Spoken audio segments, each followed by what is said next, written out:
በስመ አብ ወወልድ ወመንፈስ ቅዱስ አሐዱ አምላክ አሜን። የተወደዳችሁና የተከበራችሁ የመርሃ ግብራችን ተከታታዮች እንደምን ሰነበታችሁ?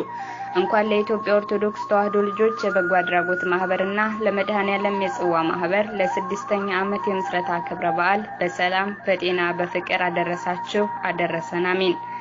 የኢትዮጵያ ኦርቶዶክስ ተዋሕዶ ልጆች የበጎ አድራጎት ማህበርና የመድኃኔዓለም የጽዋ ማህበር የስድስተኛ ዓመት የምስረታ በዓልን ምክንያት በማድረግ እነሆ በኢትዮጵያ ኦርቶዶክስ ተዋሕዶ ልጆች የበጎ አድራጎት ማህበር በኪነ ጥበብ ክፍል የተዘጋጀው መንፈሳዊ መርሃ ግብር ይዘንላችሁ ቀርበናል። ታሪኬን ላካፍላችሁ መርሃ ግብሩን አዘጋጅቼ ወደናንተ የማቀርብላችሁ እኔ እህታችሁ ሸዋዬ ወለተ ኪሮስ ነኝ። ታሪኬን ላካፍላችሁ እስከ መርሃ ግብራችን ፍጻሜ ድረስ አብራችሁ እንድትቆዩ በአክብሮት ጋበዝናችሁ።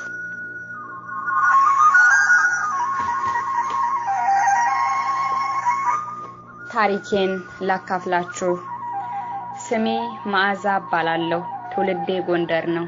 ልዩ ቦታው መተማ። የኔ ታሪክ የሚጀምረው ከ1995 ዓመተ ምህረት ጀምሮ ነው። ምናልባት እኔ የእድሜ ባለጸጋ ነኝ ብዬ አስባለሁ። እናም ወጣቶች ከኔ እንድትማሩ ፈልጋለሁ። የምወዳችሁና የማከብራችሁ ልጆችና እህቶች፣ እኔ እምነትም ሆነ ምግባር የለኝም፣ ግን ያለፍኩበት ህይወት እምነትም ምግባርም አስይዞኛል። በእድሜ አንድም ቀን አዝናለሁ፣ ለሰው ራራለሁ ብዬ አላውቅም። ጭካኔ የተማርኩ ከቤተሰቦቼ የሚያወርሱ ሲያጡ ያወረሱኝ ይመስላል። እናቴን ብዙ አላውቃትም። አባቴም እኔ እንደተጸነስኩ ነው የሞተው አሉ። ቀይሁን ጥቁር አላውቀውም። እናቴ እንኳን የ5 ዓመት ህፃን ሆኜ ነው የሞተችው። የእናትም የአባትም ፍቅር አላየሁም። አንዳንዴ ለምን ተፈጠርኩ እላለሁ። 2 ትልልቅ ወንድሞች አሉኝ፣ እህት የለኝም። የእናቴ እህት አክስት አለችኝ። ሁሌ ገፊ እያሉ ይሰርቡኛል። እናቴ ለምን መዓዛ እንዳለችኝ ባላውቅም ግን ሁሉም ሰው ገፊ ይሉኛል። ባክስቴ ኃይለኝነት በወንድሞቼ ክፋት ተከብቤ እንደባብ እየተቀጠቀጥኩ ትምህርቴን መማር ጀመርኩ። ለስሙ ትምህርት ቤት ልሂድ እንጂ እኔ የማጠናው የራሴ ትምህርት ነበረኝ። እንደነሱ ክፉ መሆን ቤቱን ወንድሞቼ ሲከፋፈሉ ለኔ ምንም አልደረሰኝም። አክስቴ ጋር ጠቅልዬ መኖር ጀመርኩ። ሁሉም በሆዴ ይዤ የ8ኛ ክፍል ብሔራዊ ፈተና ወስጄ ውጤት በመጠበቅ ላይ እያለሁ ያክስቴ ባል በጣም አስቸገረኝ። ያለኝ አማራጭ ቤቱን ለቅቄ መውጣት ነበር። ወንድሞቼ ቤት እንዳልሄድ የወንድሞቼ ሚስቶች ሰላም አይሰጡኝም። ዝም ብዬ ወጥቼ የሚሄድበትን ሳላውቅ መጓዝ ጀመርኩ።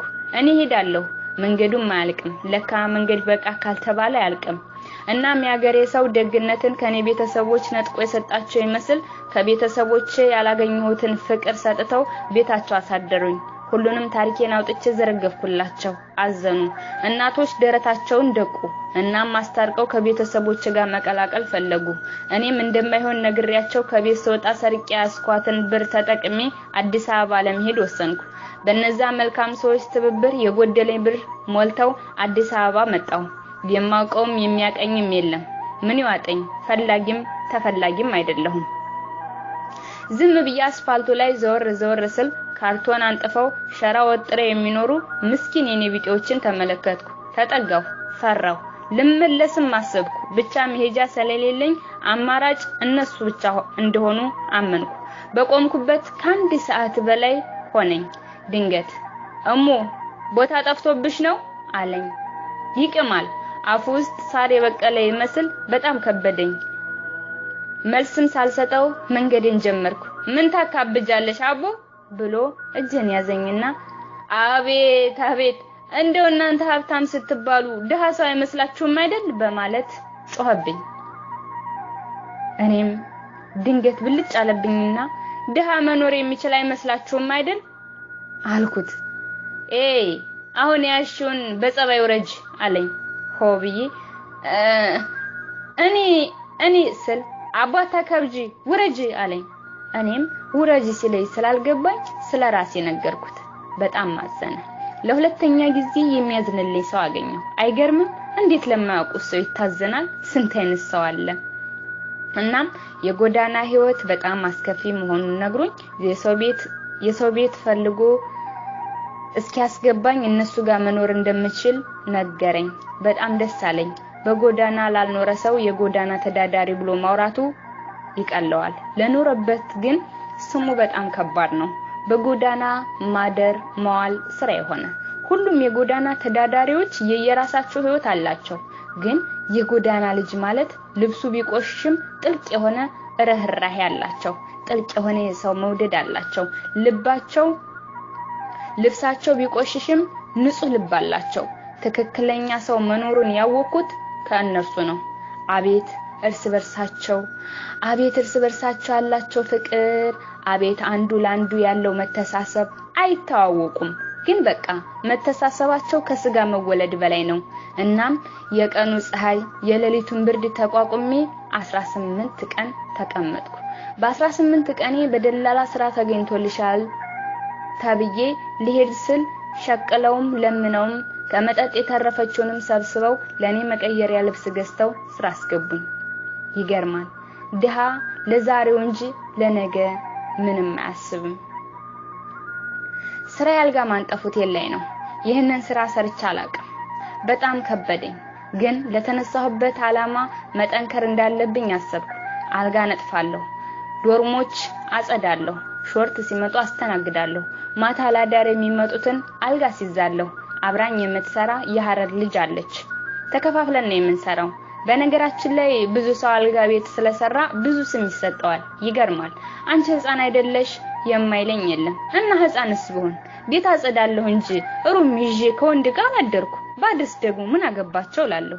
ብቻ እዛ ቤት ጥርሴን ነክሼ 5 ወር ሰራሁ። በ5 ወሬ እረፍት ብዬ ወጣሁ። የሚሄድበት ኑሮኝ ሳይሆን ባለውለታዎችን ለመጠየቅ ነበር። ሲሄድ ተሰብስበው እየቃሙ እየጠጡ አገኘኋቸው። እንደ ትንሽ እህታቸው አቅፈው ሳሙኝ። ከወንድሞቼ ያላገኘሁትን ፍቅር ከነርሱ አገኘሁ። የሰራሁትን ብር የ5 ወር ደሞዜን ለቅዱስ ሰጠሁት። ቅዱስ ማለት ጎዳና ላይ ለመጀመሪያ ጊዜ ሀብታም መስየው እጄን ያዘ ልጅ ነው። ቅዱስ ሲያዩ ደረቅ ይመስላል። ለቀረበው ሰው ግን በጣም የዋህ ለሰው የሚያስብ ቅን ልጅ ነው። ስለሱ ህይወት ብዙ ማለት አልፈልግም። ባለማስተርስ ነው። 2 ዲግሪ ይዞ ጎዳና ላይ ሲውል ትምህርት ለምን ያሰኛል። እናም ቅዱስ ጋር በጣም ተግባብተናል። ይመክረኛል። በጭራሽ የጎዳና ህይወት እንዳልመኝ ያሳስበኛል። ከነሱ ጋር ውዬ ማታ የተለመደውን ፍቅራቸውን ለግሰውኝ በተለመደው ፍቅራቸው ታጅቤ ወደ ስራ ሄድኩ። እኔም እምነቴ ኦርቶዶክስ ይሁን እንጂ ቤተክርስቲያን ሂጄ አላውቅም። መሄድም አልፈልግም። ነጠላ ለብሰው ሳይ እናድዳለሁ። ምክንያቱም አክስቴ እሁድን ጠብቃ ትሄድ ስለነበር ነጠላ የለበሰ ሁሉ አክስቴን ያስታውሰኛል። እናድዳለሁ። አልወድም። ህይወት ቀጠለ። እኔም በስራ ላይ 11 ወራትን አስቆጠርኩ። የ6 ወር ደሞዝ እጄ ላይ አለ። እረፍት ብዬ ወጣሁ። ቤተሰቦቼ ጎዳና ልጆች ብቻ ናቸው። ሁሉንም ተመካክረው የትምህርት ማስረጃዬን አምጥቼ ትምህርት መማር እንዳለብኝ ወስነው ጠበቁኝ። ያለሁበትን ስራ ትቼ የማታ እየተማርኩ ቀን የምሰራበትን እንደሚያመቻቹልኝ ነገሩኝ። እኔም ወደ ትውልድ ሀገሬ መተማ ሄድኩ። ምንም የተቀየረ ነገር የለም። ወንድሞቼ አይንሽላ ፈራሉኝ። አክስቴ ብር ዘርፋኝ ከወንድ ጋር እየማገጠች ብላ አሉ ለተባሉ ቤተሰቦቻችን ጎረቤቶቻችን ታወራለች። ክስ መስርታቤ ነበር። እኔም ወንጀሌን አምኜ የወሰድኩባትን 110 ብር ሰጥቼ 5 ወር ታሰርኩ። በ5 ወሬ እንዲህ አይነት ወንጀል እንዳልሰራ አስፈርመው ለቀቁኝ። እኔም የትምህርት ማስረጃዬን ለማውጣት ቀጥታ ወደ ተማርኩበት ትምህርት ቤት ሄድኩ። ሁሉንም ነገር ያለሁበትን ችግር ተናግሬ መሸኛ እንዲሰጠኝ ሆነ። በአምላክ ፈቃድ ሁሉንም ጨረስኩ። አገሬንም ቤተሰቤንም ጎረቤቶችንም ጭምር ለመጨረሻ ጊዜ ልሰናበት 24 ሰዓት ብቻ ቀረኝ። በመጀመሪያ ትልቅ ወንድሜ ጋር ሄድኩ። ልክ ሲያየኝ የኛ ጎረምሳ ምን አለቀስ ብትይ ሁሉን ስትደርሽበት ይል ተጠቅሞ የልቡ ከደረሰ በኋላ አባረረሽ በማለት ያላሰብኩትን አሳሰብኝ። ቻው ወንድሜ፣ እስካሁን ላስከፋችሁ ብዬ ምንም ሳልናገር ተመልሼ ሌላኛው ወንድሜ ጋር ሄድኩ። እሱ ምንም አላለኝም። ግቢ ቁጭ በይ አለኝ። ሚስቱ የሚበላ እንድታቀርብልኝ አዘዛት። አቀረበችልኝ። እርቦኝ ስለነበር በላው። ዝም አለኝ። እኔ ላወራ ፈልጌ ፈራው። ማታ ትኬት መቁረጥ ነበረብኝና ትኬት ለመቁረጥ ስነሳ የት ልትሄጂ ነው አለኝ። ሁሉንም ነገር ነግሬው ይቅርታ ጠይቄው ለወጣ ስል በጣም ተቆጣ፣ መታኝ። እኔም ከናንተ ጋር ከምኖር እሞታለሁ ብዬ ድርቅ አለሁ። 3 ቀን ቤት ተዘግቶብኝ ያለ ምግብ ተሰቃየሁ። ሐሳቤን እንድቀይር ብዙ ጊዜ መከረኝ። ሐሳቤን ለመቀየር አልቻልኩም። ከ3 ቀን በኋላ ግን ራቡም ጠናብኝ፣ ውሃ ጥሙ ተባባሰብኝ። ሐሳቤን እንደቀየርኩ ነገርኩት። ከሱ ጋር መኖር ከጀመረ እኔም ራሴን ለማጥፋት ብዙ ጊዜ ሞክሬ ከሸፈብኝ። 2 ዓመት ሳልማር ቀረሁ። ቀኑ ግንቦት 5 ነው። ቤት ማንም የለም። ሳይመጡብኝ በረኪና ገዝቼ ደበቅኩ። ማታ ለመሞት አሰብኩ። የእውነት ለመናገር ቅዱስም የጎዳና ልጆች በሙሉ ናፍቀውኛል። ያለኝ አማራጭ ወይ ጠፍቼ መሄድ ያለዚያ መሞት ነበር። ጠፍቼ እንዳልሄድ የትምህርት ማስረጃዬ ወንድሜ ጋር ስለሆነ መሞት ብቸኛ መፍትሄ ሆነ። በረኪናውን ጠጣሁ። እንዴት እንደተረፍኩ አላውቅም። ተረፍኩ። ራሴን አሞኛል። አቅራቢያችን ያለው ቤተክርስቲያን ሄድኩ። ለመጀመሪያ ጊዜ ቤተክርስቲያን ሲሄድ ምን እንደሚባል አላውቅም። ካህናቱ ድምጽ ያወጣሉ። የሚሉት አንዳችም አይያዝም። ምእመኑ በተራ ይመልሳል። እኔ እነሱን ሁኔታ ያያየው አንድም ቃል አልተነፈስም። የነሱን ሁኔታ የነሱን አባባል አስተውላለሁ። ወደ ግራ ሲሄዱ ወደ ቀኝ ሲሄዱ አይኔ ይንከራተታል። ግን በዛ ውስጥ አንድ ቃል ተነስቶ ከጆሮዬ ገባ። በፈተና የሚጸና የተባረከ ነው የሚለው ያዕቆብ መልእክት ምዕራፍ 1 ከቁጥር 12። ከዛም ቀጠሉ። የተለሰነ መቃብር ብሎ ማስተማር ጀመረ። የተለሰነ መቃብር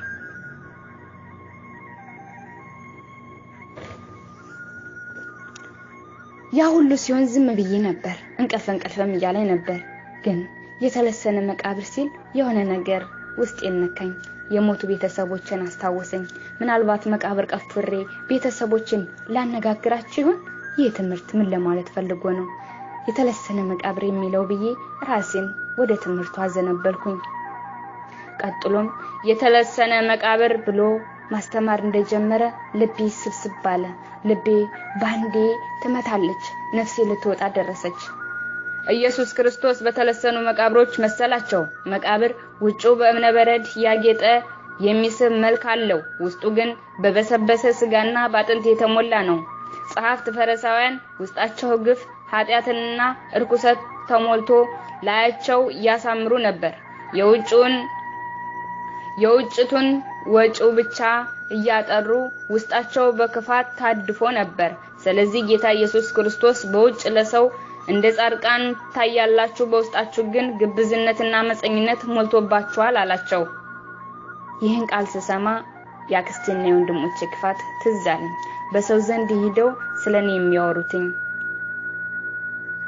ለሰው እንደ ቅዱስ እየታዩ ውስጣቸው በነውር የተሞላ ማንነት ያላቸው ሰዎች የተለሰኑ መቃብሮች ይባላሉ። ክርስቲያን ለሰው እንዲታይ ሳይሆን ለአምላኩ በመታመን ይሰራል። በስውር ያየው አባቱ በግልጥ ይከፍለዋልና። ግብዞች ግን በማይኖሩበት ማንነት እንዴት ያትረኛ ሲተውኑ ይኖራሉ። ከመጋረጃው ጀርባ የተሸፈነ ክፋት አላቸው።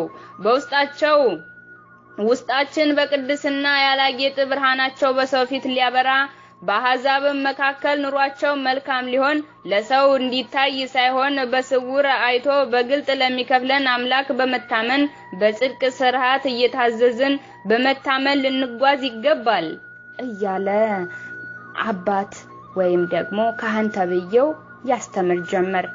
እኔም ወደ ራሴ መለስ ሳልኩኝና የወንድሞቼን ክፋት ያክስቴን ክፋት ማሰብ ጀመርኩ። ከትምህርቱ ወጣሁኝ። ትምህርቱን ረሳሁት። በራሴ መንገድ መጓዝ ጀመርኩ። ስለ ክፉ ሰዎች ስለነዛ ደግሞ ቀን የጎዳና ተዳዳሪዎች ማሰብ ጀመርኩ። ትክክለኛ የነሱ መገለጫ ይሄ ቃል እንደሆነ ማሰብ ጀመርኩ። እነዚህ በተለሰኑ መቃብሮች የተመሰሉ ክፉዎች ቤተሰቦችስ መጨረሻቸው ምን ይሆን?